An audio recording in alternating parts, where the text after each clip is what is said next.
Chairman যদি জায়গা দখল করে তাহলে সাধারণ মানুষ কি করবে? এগুলোতে জনপ্রতিনিধি হয়ে যদি এই জায়গাগুলো ভোগ করে তাহলে তো বাংলাদেশে এইরকম জায়গাগুলো বেদখল হয়ে যাবে।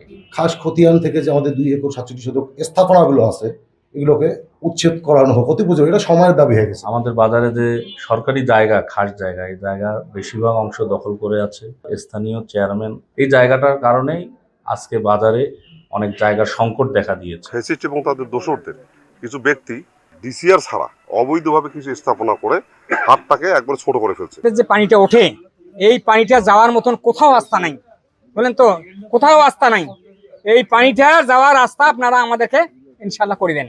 রাস্তার সামনে দিয়ে পানি চলাফেরার জন্য রাস্তাটা বন্ধ করে তাদের দোকানপাট করে আজকে জনগণ যেন কিছুক্ষণ বাজারমুখী না হয় সেই ব্যবস্থা তারা করছে। ভ্যান ট্যান দরিদ্র দেখা যায় কাতর জন্য পানি যাওয়ার জায়গা নাই, ওই জায়গা বস্তা দিয়ে আনে, ওইটা উঁচু করে দিয়ে আনে, মানুষ যাওয়া ইচ্ছে করে দিবে। পানি নিষ্কাশন না হলে আবার কাদা হয়, দোকান মানুষ আসে না, বাজারের ভিতরে মানুষ আসে না, কাদা হয়ে যায়। আমরাও নামতে পারি না, নিচে রাস্তা নামতে পারি না কাদার জন্য। অবৈধ স্থাপনায় আমার দোকানটা আছে।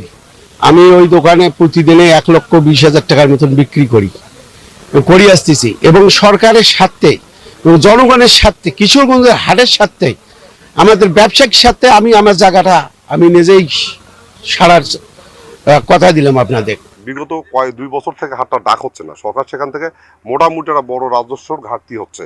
যেমন এবারে পরপর 2বার নোটিশ দেওয়ার পরও আমরা কোনো ইজারা পাইনি। সেখানে আমাদের 38 লাখ টাকা সরকারের ঘরে ঘাটতি। থানা ফুলপাড়ের মতো জায়গায় একটা হাট ডাক হয় না, প্রধান হাট, এটা কি হতে পারে? কিসের জন্য হয়নি? শুধুমাত্র দখলদারিত্বের জন্য।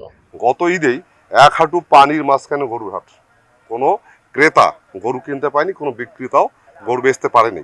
একটা পুকুর ছিল, যে পুকুরে সব ধরনের পানি যে পড়তো, সে পানিটাও এখন আমরা দিতে পারতেছি না। কারণ কি, আমাদের বর্তমান যে রানিং চেয়ারম্যান হচ্ছেন সৈয়দ বাবু, উনি এটাকে ধরে রাখছে। আমরা ব্যবহার বলছি, ওনাকে বলছি যে আপনি এটা ছেড়ে দেন, এটা ছেড়ে দেন।